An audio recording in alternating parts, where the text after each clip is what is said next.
you to you guys for organizing all that. Today's panel is going to be on wealth managers embracing P2P as a new asset class. And I think it's obviously an important subject because in the end of the day, investors are the ones, certainly for the direct lenders, using investors' capital as an important part of the direct lending equation. Secondly, the business is truly in its infancy. You guys saw some numbers which showed about $4.5 billion of origination done over the last 7 years, and this includes global origination. And to put that into perspective, that's less than a small position in the PIMCO Total Return Fund. And if you think about it from a money management perspective, in the sense of dedicated assets to direct lending, the number's still probably close to $1 billion. So the industry is truly in its infancy, which suggests there'll be a lot of changes, and we'll hear from the speakers today what they think about that. Brandon Ross is actually one of the early people involved in this space, also one of the early investors, I believe, in the LC Advisors Fund, and subsequently has gone on to create a dedicated fund concentrating more on small business. Brandon? Great. So I wear two hats. As president of Ross Asset Advisors, I manage a small amount of wealth, myself, my family, and some clients. I'm going to try to talk more with that hat on than with my other hat as president of Direct Lending Advisors, which buys small business loans on the IOU Central platform. IOU Central wasn't here today. They look a lot like OnDeck and have been in business for a few years.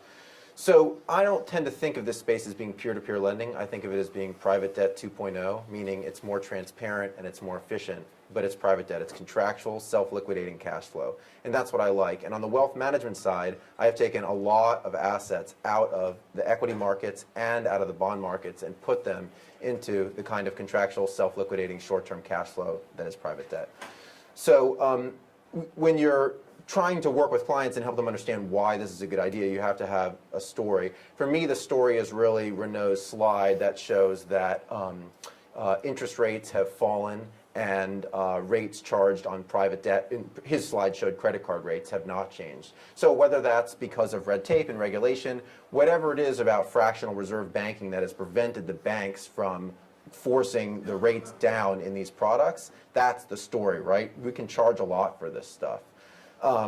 What does it replace? Like I said, for me, it replaces equities, because I think especially as you push above consumer debt, my fund has returns more in the 15% range. As you push above 10%, you really start to get into returns where even with some kind of a small value tilt, emerging markets, whatever it is, it's tough to convince yourself that you're going to get returns at that level.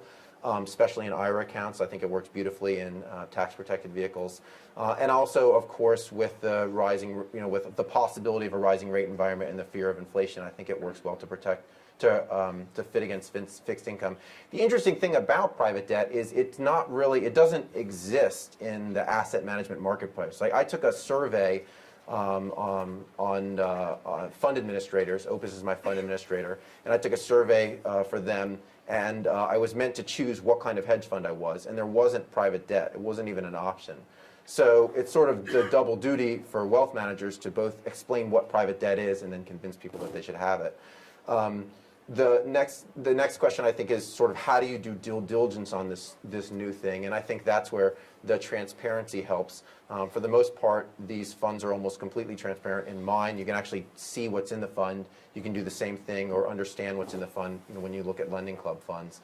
And then finally, the question, I think, is how do you convince investors that they should own this? And that has a lot to do with downside risk. So sort of working all the way back to your original question, most of the fear is not around what happens right now. Everyone likes the idea that they're going to get 10% returns in consumer debt or 15% in business loans or whatever it is. It's, well, what will happen when there's a recession? The way I typically tell that story, in addition to talking about how Lending Club's data is available, and you can look at the data and so on, is I pull up the Federal Reserve's G19 report and I show how persistent, I show there's $850 billion of consumer debt, and I show at what rate it's revolved for a fairly long period of time, 13%.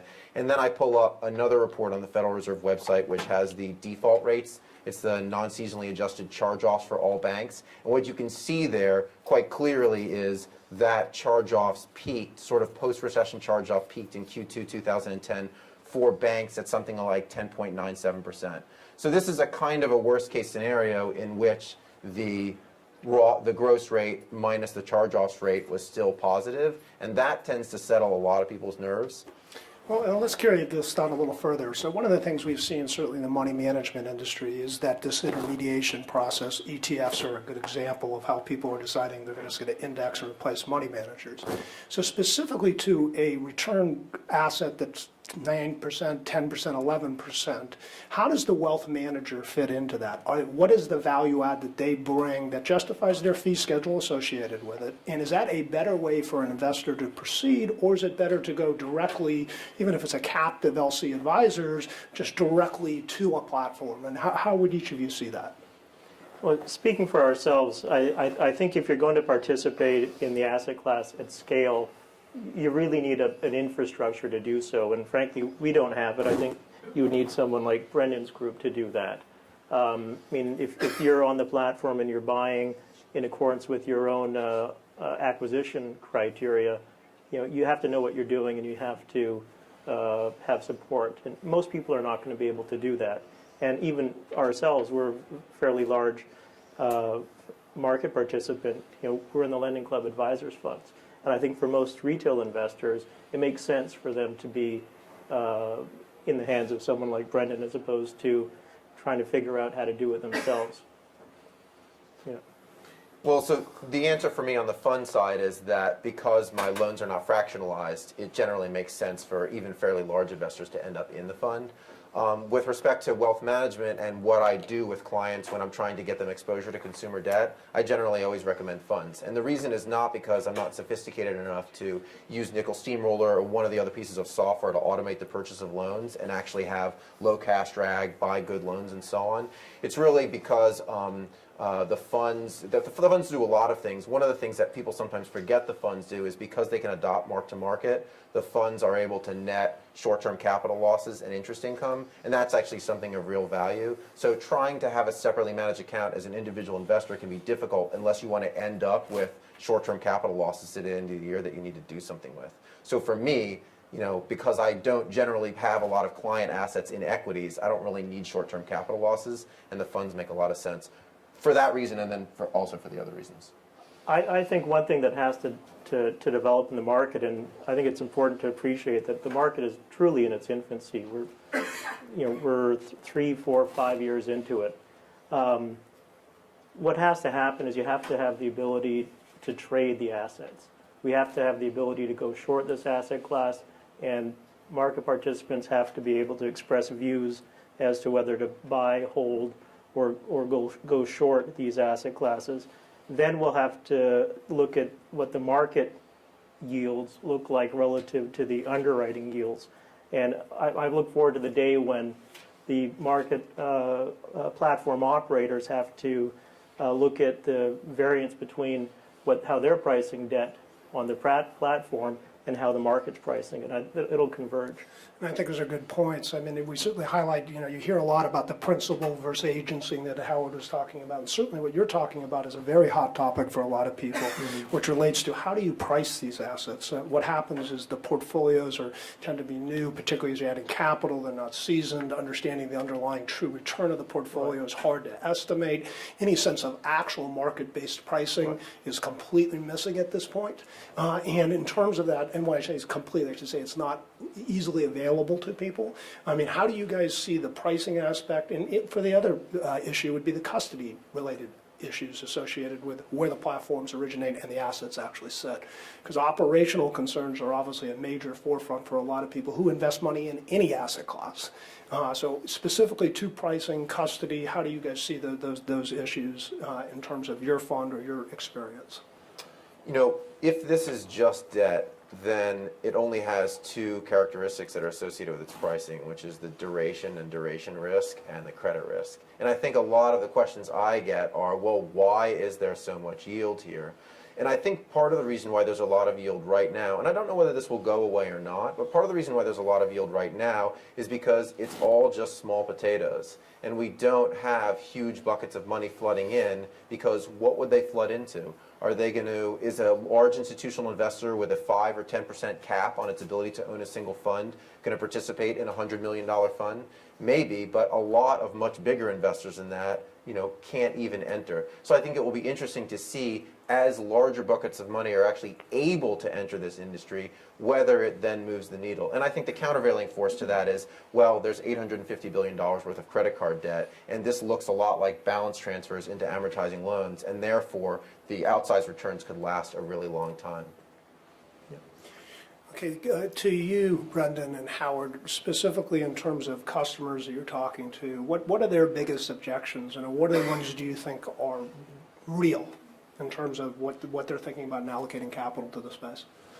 You mean generally it's the for me, because I'm working with platforms that for the most part were not making significant amounts of loans in 2007. The big question is, well, how's this going to perform during a recession? And I kind of touched on my answer earlier. That really in a nutshell is the question that you're asked, or that I'm asked over and over again. And of course you can reflect on the G19 and what I said there. It's also the case that with a product that has yields as high as it currently does, right, like yields debt to investors of 15%, you could have a lot of businesses default and still protect principal. So 15%, that's 1 in every 7 businesses on Main Street that's with an average history of 10.5 years defaulting. That's an awfully big recession, and I think that helps people anecdotally understand how this whole thing doesn't just blow up if there's a big recession.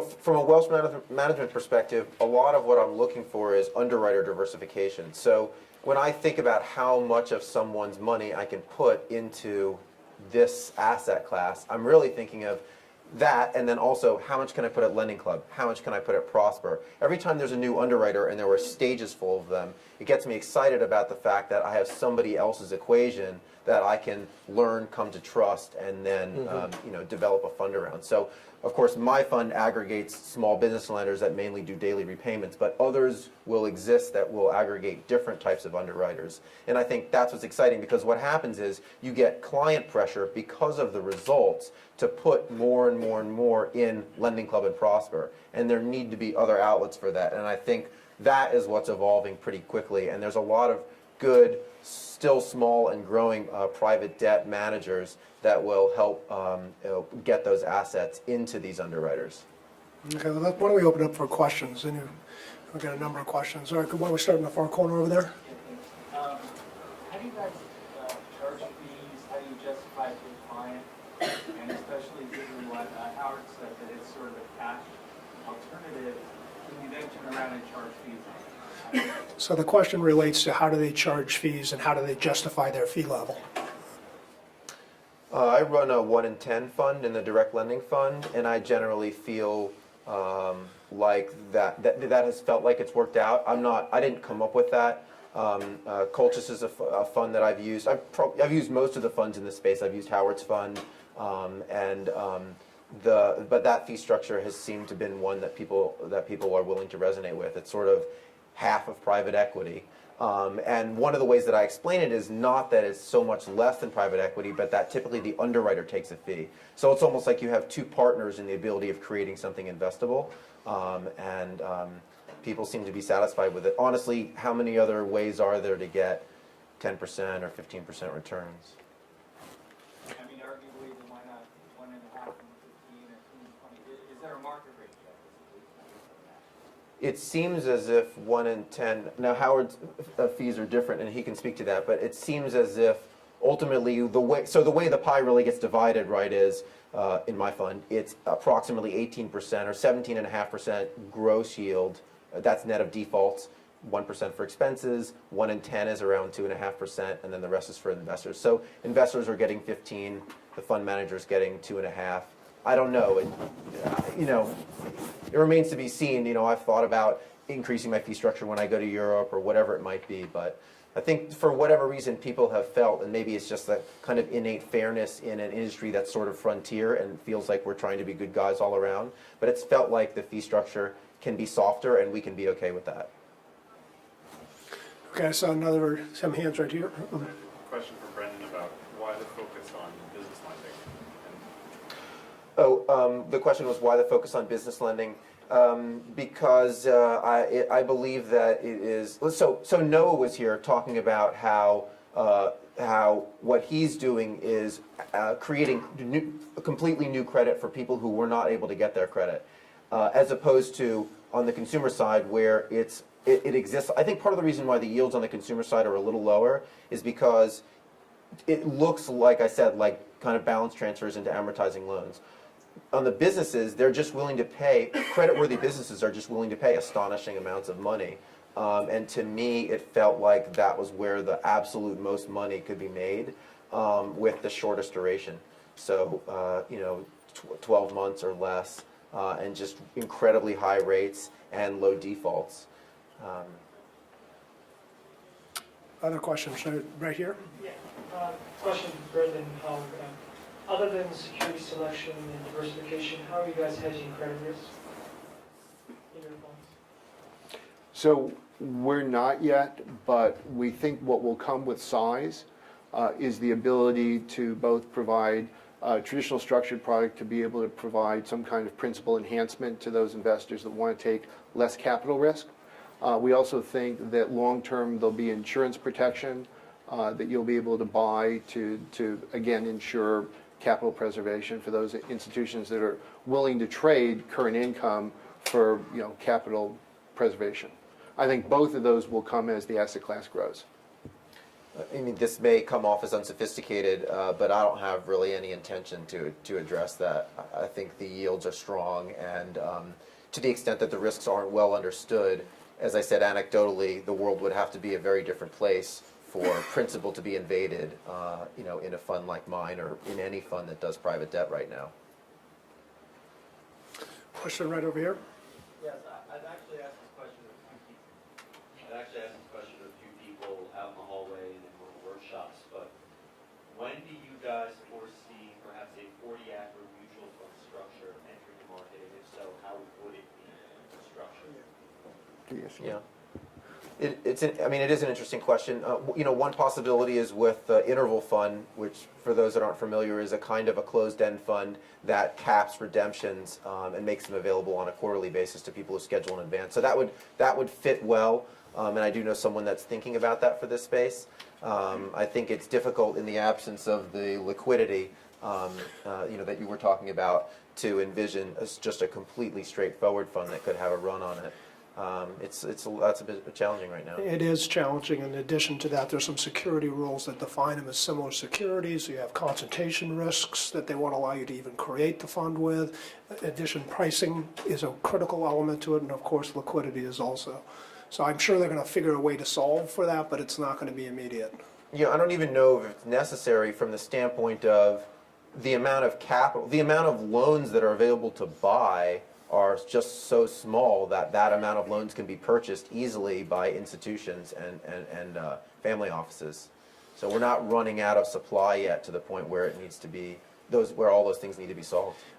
Yeah, that was an issue when we looked at the LCA funds, and from my standpoint, the LCA funds are basically selling the beta. It's a small, transparent management fee, and as between the funds and the self-managed account investors and the third-party funds and levered funds, as Scott said this morning, there's a fair apportionment among those different constituencies, and I think they're very sensitive to the reputational risks around being seen to favor their own funds. So that was a concern that I had, but I don't think it's a material one at this point. And I have one comment to add on that. In this room, there may not be a lot of people who have an appetite for the conservative credit fund, which is sort of the broad-based fund's little brother. But the conservative credit fund is an index fund that generates returns of 5.5% or 6.5%. I have one client in it. And that's probably not a fund that could sustain a lot of high management fees, but it's a great fund, and a lot of people who are skeptical of the asset class and want to toe dip could find themselves in the conservative credit fund. Okay, I want to thank everybody. I think we're looking like we're going to get the hook here. So, thank you. Good job.